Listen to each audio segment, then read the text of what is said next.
12장 9절부터 21절까지입니다. 교회는 하나님의 비밀로 가득 차 있습니다. 교회는 가족과 같습니다. 부모가 다르고 배경이 다르지만 그리스도의 한 피바다 한 몸 이룬 영적인 가족입니다. 이것을 느낄 수 없다면 교회가 아닙니다. 이런 것들을 서로 느낄 수 있어야 합니다. 예수 그리스도를 믿고 성령 체험한 사람들에게는 7가지 은사가 나타난다고 이전 본문에서 말하고 있습니다. 이 다양한 은사들이 그리스도 안에서 하나가 되는 비밀은 무엇일까요? 그것은 바로 그리스도의 사랑입니다. 그리스도 안에서 우리를 하나 되게 하는 것은 바로 그리스도의 사랑입니다. 그리스도 안에 감춰진 하나님의 사랑이고, 이 사랑이 있으면 아무리 달라도 하나가 될 수 있습니다. 이것이 교회입니다. 교회의 중심에는 자기의 독생자 예수 그리스도를 우리를 위하여 내어주신 하나님의 사랑이 강물처럼 흐르고 있다고 볼 수 있습니다. 첫째로 선에 속하라고 하는 부분인데 9절입니다. 사랑에는 거짓이 없나니 악을 미워하고 선에 속하라. 참 사랑에는 거짓이 없습니다. 거짓은 가식과 외식이라는 뜻입니다. 배우가 아무리 실감나게 사랑 연기를 해도 그것은 연기일 뿐입니다. 연기로 누군가를 사랑할 수는 없습니다. 겉으로 완벽하게 표현을 하고 날마다 사랑한다는 말을 해도 거짓으로 하는 것은 사랑이 아닙니다. 거짓된 사랑은 변덕스러운 사랑으로 숨긴다고 리차드 포스터가 말합니다. 숨기고 싶은 기분이 들 때만 숨기는 것, 상대방의 필요에 상관없이 내 기분에 따르는 것이 거짓된 사랑입니다. 내 기분이 좋을 때만 표현하고 내 마음이 가는 대로 행동하는 것은 사랑이 아닙니다. 살다가 실정이 났다고 새로운 사람을 찾아다니는 것은 사랑이 아닙니다. 그것은 변덕스러운 섬김이고 거짓된 사랑에 불과합니다. 사랑은 진실합니다. 희생의 대가를 치르지 않는 것은 사랑이 아닙니다. 누구를 사랑한다고 말할 때 얼마나 희생했느냐, 얼마나 손해를 보았느냐, 얼마나 피를 흘렸느냐, 이와 같은 것이 사랑의 질을 결정합니다. 왜 우리의 사랑이 공허하고 식어버릴까요? 희생이 없기 때문입니다. 참 사랑에는 십자가가 있고 다른 조건이 없습니다. 대가를 바라지 않는다는 것이죠.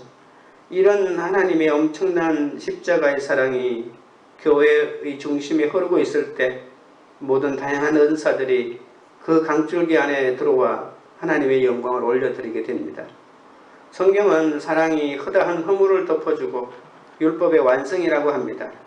그래서 참 신앙은 하나님을 사랑하고 내 이웃을 내 몸처럼 사랑하는 이 사랑의 이중 계명에 의해서 온전하게 나타난다고 볼 수 있습니다. 교회에 와서 사랑을 느낄 수 없다면 그것은 교회라고 말할 수 없습니다. 아무리 예수님을 잘 믿는다고 말해도 누군가 곁에 다가왔을 때 우리에게서 사랑을 느낄 수 없다면 우리는 가짜일지도 모릅니다. 진짜 교회는 그리스도의 사랑이 느껴지는 곳입니다. 사랑보다 강한 힘은 세상에 없습니다. 세상에는 죄인을 용서하는 사랑에는 죄인을 용서하는 힘이 있습니다. 그 안에는 생명이 있기 때문입니다. 하나님의 사랑 앞에서 모든 갈등, 모든 죽음의 세력들, 절망, 그리고 나를 괴롭히는 그 많은 것들이 순식간에 눈 녹듯이 사라집니다. 그 사랑 안에서 치유의 능력이 있는 것이죠. 사랑하면 치유가 일어납니다. 질병이나 고통이나 아픈 상처들이 나도 모르게 회복이 됩니다. 충고를 멈춰야 합니다. 충고에서 사람이 변한다면 얼마나 좋겠습니까? 사랑해야 변합니다. 자녀들을 야단치지 마시기 바랍니다. 좀 말을 듣지 않고 망설을 피우고 그런다 할지라도 야단치지 말아야 합니다. 그저 사랑해야 합니다. 내가 너를 사랑하고 있다, 곁에 있다는 사실을 확인하는 순간에 아이들은 변합니다. 사랑만이 회복과 치유를 가져옵니다. 이것이 교회고 그리스도의 사랑입니다. 누구든지 그 안에 들어오면 모두 치유받고 회복되고 건강해지는 것이죠. 그래서 교회 성장의 열쇠는 은사가 아니라 사랑입니다. 성도는 거룩하게 구별된 자이기 때문에 악을 미워해야 한다고 성경에 말합니다. 사랑의 공동체가 되기 위해서는 우리 안에 있는 악을 제거해야 합니다. 그래야만 공동체가 만들어집니다. 악은 언제나 그럴듯하고 교활합니다. 이해관계에 얽혀있기 때문에 늘 다른 사람과 진리대로 사는 것이 아니고 타협하게 되어 있습니다. 교활하고 그럴듯한 합리적인 악에 속지 말아야 합니다. 우리는 잘못을 저질러 놓고 악이라고 인정하기보다는 합리화시킬 때가 많습니다. 그럴 수도 있지 않느냐. 하나님도 내 입장이 되면 이해할 수 있을 것이라고 말합니다. 성경까지 바꾸려고 합니다. 악은 이렇게 우리를 유혹합니다. 하지만 선은 두 얼굴을 가지지 않습니다. 언제나 정직합니다. 악을 미워하시고 그리고 교회가 진리에서도록 늘 노력해야 합니다. 하나님의 선하심과 인자하심과 영원하심이 교회를 지배하게 해야 합니다. 그럴 때 교회는 사랑의 공동체가 될 수 있습니다. 예수 그리스도만을 섬기는 영적인 사랑은 나의 한계를 아는 데서부터 출발합니다. 다른 사람에 대해서 직접적으로 접근할 수 없는 것, 자신의 어떤 것으로는 아무도 사랑할 수 없다는 것, 이것을 깨닫는 것이 바로 영적인 사람입니다. 결국 자신의 솔직한 모습을 인정할 때 진정한 사랑을 할 수 있습니다. 그것이 거짓이 없는 사랑이고요. 구체적으로 내가 미워해야 할 악이 무엇인지, 내가 속해야 할 선이 무엇인지 늘 살펴보아야 합니다. 예수님을 모르기에 날마다 악에 속하는 배우자와 자녀가 있다면 그들을 미워하고 판단하면서 똑같은 악에 속하지 말고 그리스도의 사랑으로 그들을 바라봐야 합니다. 10절입니다.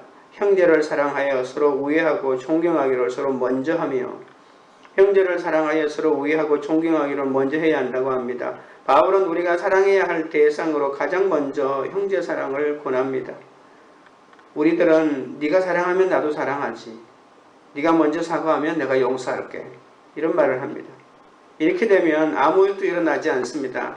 형제가 서로 사랑하는 모습을 보면 정말 아름답고, 반면에 어떤 형제가 서로 싸우고 미워하고 있다면 그것보다 마음이 아픈 것이 없을 것입니다. 존경할 만하면 누구나 존경하죠. 그래서 누구나 존경할 사람을 존중하는 것은 의미가 없습니다. 존경할 만한 것이 없어도 존경해야 합니다. 인정받고 싶지 않은 사람이라도 인정하고, 그리고 그러한 사람을 인정하는 겸손이 나에게 있어야 합니다. 서로 우애하고 존경하기를 먼저 하라고 했지 않습니까? 이 먼저라고 하는 말이 중요합니다. 원수가 있고 미워하는 사람이 있고 분노하는 사람이 있는데 어떻게 예배가 이루어지겠습니까? 그런 사람을 가슴에 담고 같은 공동체에서 예배한다고 하는 것은 하나님을 속이는 것입니다. 그런 분들이 있거들랑 모두 전화하고 상대방이 찾아오게 하지 말고 여러분이 먼저 찾아가야 합니다. 사과를 상대방이 받아주든지 받아주지 않든지 그 사람의 문제입니다. 교회가 사랑의 공동체가 되는 비결은 먼저 사랑을 고백하고 먼저 화해해야 합니다. 우리의 마음이 불편하면 이유 불문하고 먼저 존경부터 해야 합니다. 가정도 마찬가지고 부부 사이도 마찬가지입니다. 지는 사람이 이기는 것입니다. 11절 부지런하여 게으르지 말고 열심을 품고 주를 섬기라.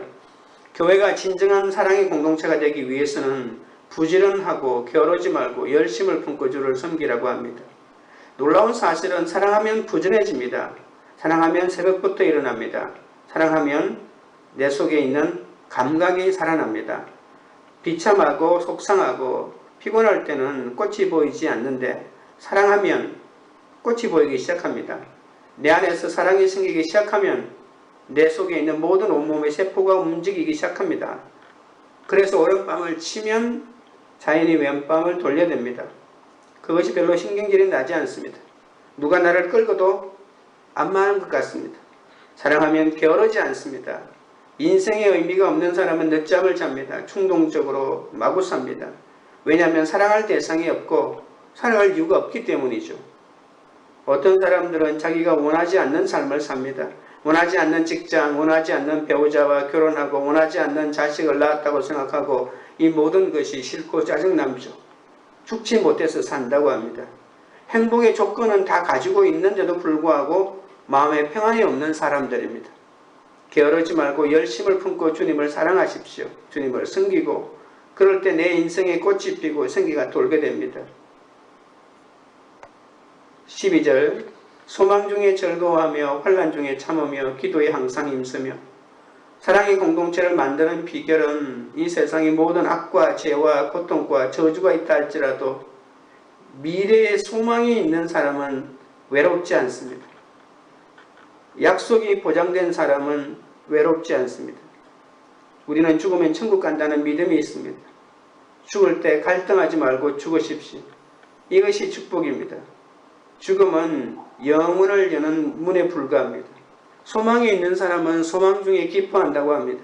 아무리 현실이 어렵고 괴로워도 우리에게는 주님이 다시 오신다는 믿음과 그리고 새하늘과 새 땅의 약속이 있기 때문에 두려워하지도 않고 좌절하지도 않습니다. 소망이 있는 자는 즐거워합니다. 참을 수 없다면 그건 약속이 아닙니다. 내가 가지고 있는 약속이 나를 인내하게 만든다면 그것이 진짜 약속입니다. 기다릴 수 없다면 믿음이 아닙니다. 우리는 기다릴 수 있습니다. 약속이 있기 때문입니다. 믿음이 있는 사람은 어떤 환경의 고난이나 악조건이 내 주변에 있다 할지라도 오래 참습니다. 교회 안에 연약한 성도가 있습니다. 그 연약한 성도를 기다려주는 것이 교회입니다. 기다릴 때 해야 하는 것이 바로 기도입니다. 소망 중에 즐거워하고 환난 중에 참으며 기도에 힘쓸 때 이런 모습이 없는데도 그 교회가 사랑의 공동체가 될 수 있다고 말하는 것은 그것은 착각입니다. 13절에 성도들의 쓸 것을 공급하며 손 대접하기를 힘써라. 교회에 오면 하나님과 하나님의 공동체라는 사실을 어떻게 알 수 있을까요? 그건 하나님의 사랑을 느낄 수 있는 비결은 낮은 데로 내려가는 것이죠. 높은 자리에 있으려고 하면 하나님을 느낄 수 없습니다. 성도들의 쓸 것을 공급하고 손 대접하기를 힘쓰라고 합니다. 그래서 진정한 교회는 섬김이 있는 곳입니다. 예수님의 제자들이 발을 씻어주셨듯이 형제의 발을 씻어주고 낮은 데로 내려가서 그들의 다리가 되어 주었을 때 하나님은 오히려 영광을 받습니다. 우리가 사랑하는 모습, 봉사하는 모습, 희생하는 모습을 보여줄 수만 있다면 그리스도는 영광을 받았습니다. 그리고 이것이 교회입니다. 남을 도와줄 때 세 가지를 잊지 말아야 합니다. 첫째는 어려울 때 도와주어야 합니다. 어려움이 지나고 나서 돕는 것은 아무 의미가 없습니다. 그 사람이 돈이 떨어졌을 때, 감옥에 들어갔을 때, 암으로 죽어가고 있을 때 도와주어야 합니다. 시간을 놓치면 안 됩니다. 그래서 이 십자가가 타이밍이라고 하는 말이 있지 않습니까? 두 번째, 마음으로만 도와주실 것이 아니라 물질도 도와주어야 합니다. 그리고 세 번째는 도울 때 특별히 겸손해야 합니다. 제일 어려운 것이 남을 도와주는 겁니다. 도움을 받는 사람은 약한 사람입니다. 잘못하면 자존심을 건드릴 수 있습니다. 그래서 예수님도 오른손이 한 것을 왼손이 모르게 하라고 했지 않습니까? 이것은 자존심을 건드리지 말라는 말씀입니다. 그 사람의 필요를 사랑으로 채워주고 그 사람이 내가 주는 물질에 연연해하지 않고 그 물질을 통해서 내 섬김을 통해서 그리스도의 사랑을 발견하도록 이렇게 세심하게 배려하고 접근해야 합니다. 적용 질문입니다. 환난 중에 있는 형제와 지체를 위해 공급하고 대접해야 할 것은 무엇입니까? 돈으로 못하더라도 음식과 입을 것, 기도와 위로를 공급하고 있습니까? 집과 가구, 자동차를 숨기고 대접하느라 사람을 외면하고 있지는 않습니까? 둘째로 자랑하지 말라는 부분입니다. 14절에 너희를 박해하는 자를 축복하라. 축복하고 저주하지 말라. 건강한 열심으로 형제를 사랑하고 성도를 대접할 때 하나님이 우리의 사랑의 지경을 넓히십니다. 어떤 사람들은 구제하라고 하면 돈이 없다고 말합니다. 돈이 없는 것이 아니라 사랑이 없는 것입니다. 사랑이 있으면 막노동이라도 합니다. 자존심을 다 버립니다. 자기 좋은 일만 하려고 하는 것은 사랑하지 않기 때문입니다. 사랑만 있다면 한두 시간만 자거나 밤을 새도 괜찮습니다. 그것이 사랑입니다. 오늘 우리 사회는 돈이 중심이 된 사회입니다. 그래서 돈을 주면 용서하고, 돈을 주면 화해하고, 돈을 주면 정당도 움직입니다. 돈을 주면 인격도 팔고, 돈을 주면 몸도 팝니다. 그러나 사랑은 돈이 없을지라도 감사하고, 배고플지라도 감격하고, 일찍 죽을지라도 기뻐하는 것이 사랑입니다. 사랑은 최악의 환경으로 최선의 결과를 만들어냅니다. 사실 원수를 사랑하는 것은 인간에게 어려운 일입니다. 인간에게는 사랑이 없습니다. 사랑은 하나님에게밖에 없습니다. 그러니 원수를 사랑하는 것도 내가 가지고 있는 감정으로는 절대 불가능합니다. 그래서 이런 말이 있습니다. 원수를 사랑하는 가장 좋은 방법은 원수를 만들지 않는 것이라고. 아직 나를 박해하는 자가 있다면 내 믿음과 사랑의 수준이 낮아서라는 걸 알아야 합니다. 아직 지경이 넓혀지지 않았기 때문에 내 사랑의 지경을 넓히기 위해서 계속해서 내 옆에서 나를 힘들게 하는 사람이 있다는 것입니다. 신앙생활을 하면서 핍박을 한 번도 안 받아봤다면 이는 부끄러운 일입니다. 나를 박해하는 자를 축복해야 합니다. 그 축복할 때 얼마나 기도할까요? 얼마나 나의 부족함을 드러내고 하나님을 의지해야 원수를 축복하고 박해자를 축복할 수 있을까요? 그때 내 신앙의 지경이 넓혀진다고 하는 것이죠. 내가 사랑하고 대접할수록 나를 박해하는 것이 애매한 고난이 아니라 당연한 축복임을 알아야 합니다. 나를 박해하는 자를 축복할 때 그 축복은 나를 위한 것이 됩니다. 반대로 그러한 일이 왔을 때 그들을 저주한다면 그 저주가 바로 나에게 돌아올 것입니다. 나는 너를 사랑했는데 왜 나를 박해하는 거야 하면서 원망하고 미워하는 순간 우리도 똑같이 저주 아래 있게 된다는 것을 명심해야 합니다. 15절입니다. 즐거워하는 자들과 함께 즐거워하고 우는 자들과 함께 울라. 다른 사람의 고난에 방관자가 되지 말고 그 고난에 참여하는 자가 되라는 겁니다. 우선 두 가지 태도를 가지라고 합니다. 비판하든지 방관하든지 둘 중에 하나입니다. 남을 도와준다는 말은 내가 손해보지 않는 범위 내에서 도와주는 것이죠. 내 명예가 만약에 상하거나 내가 손해를 볼 때는 도움을 주지 않습니다.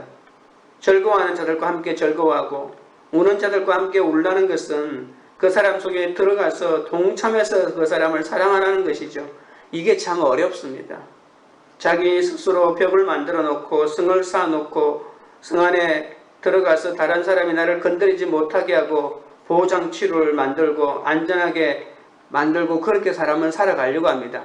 그런데 그런 사람은 한 가지 특징이 뭐냐면 외롭습니다.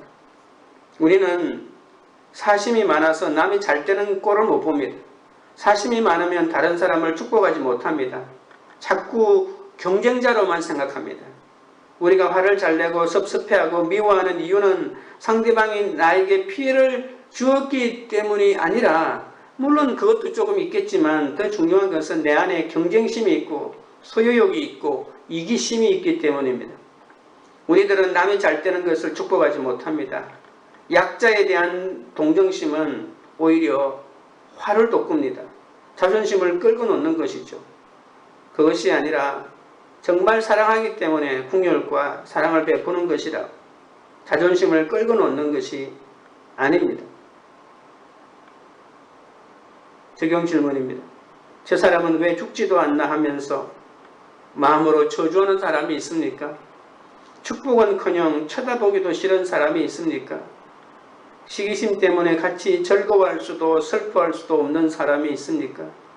그런 사람이 있어서 높은 데 처했던 나의 교만이 무너지는 것에 오히려 감사한 적은 있습니까?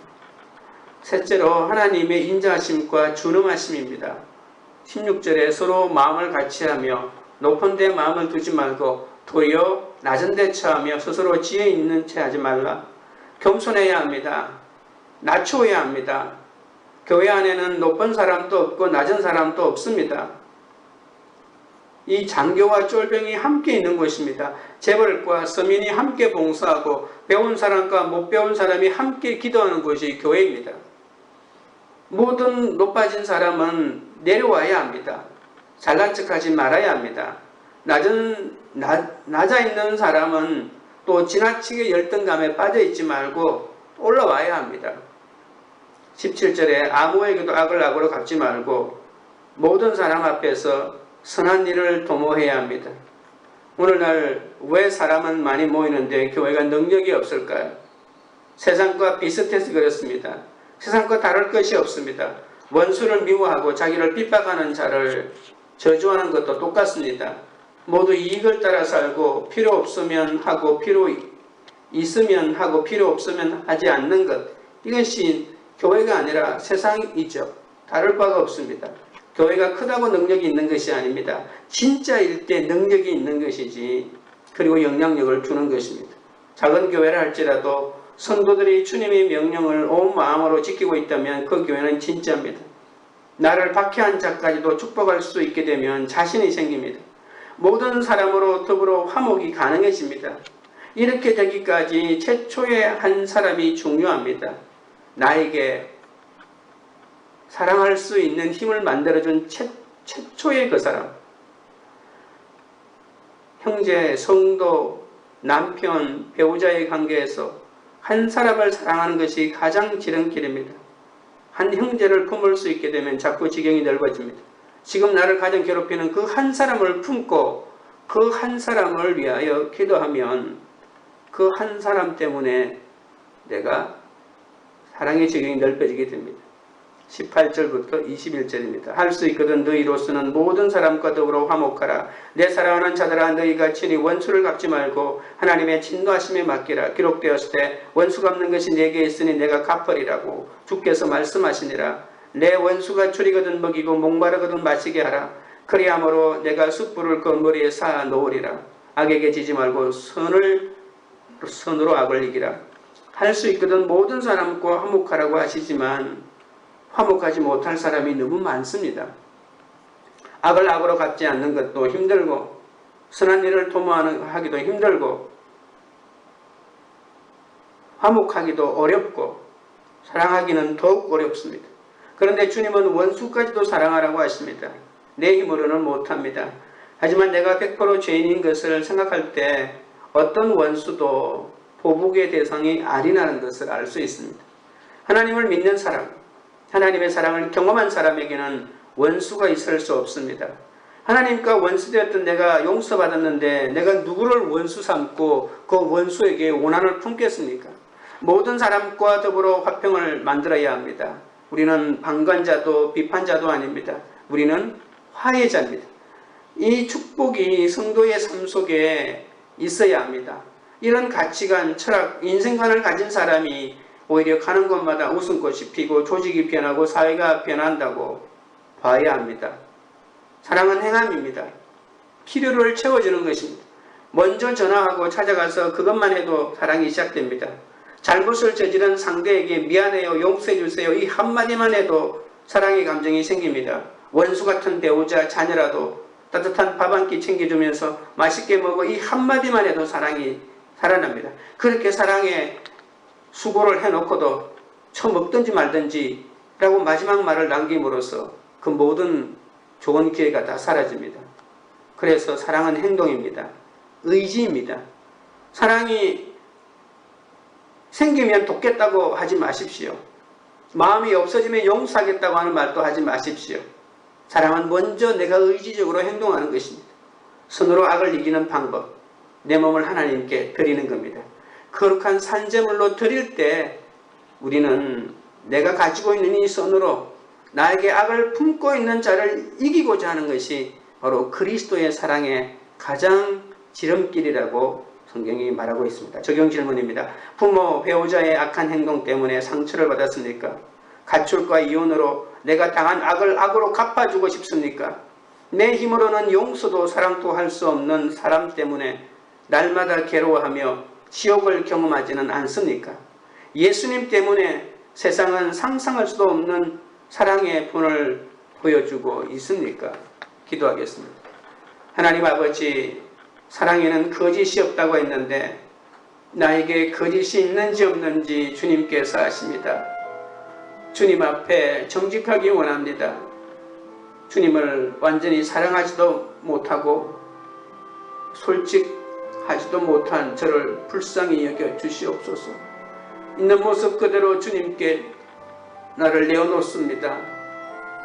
악을 미워하고 선에 속한 참된 사랑으로 지체들을 인정하고 존경하기를 원합니다. 혼란 중에 있는 형제와 지체를 위해 내가 가지고 있는 조그만 것이라도 공급하고 대접하기를 원합니다. 돈으로 못할 때에는 음식과 입을 것, 기도와 위로를 공급하는 일을 감당하게 하여 주시옵소서. 내가 관심 있는 것들, 집과 가구와 자동차를 섬기고 대접하느라 진정된 도움이 필요한 사람을 외면하지 않도록 인도하여 주시옵소서. 즐거워하는 자들과 함께 즐거워하고 우는 자들과 함께 울며 그리스도의 사랑으로 서로 위로를 얻게 하여 주시옵소서.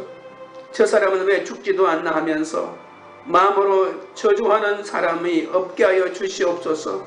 축복은 그냥 쳐다보기도 싫은 사람이 있습니다. 이러고도 제가 예배를 드리는 사람이라고 자부하고 있사오니 불쌍히 여겨 주옵소서.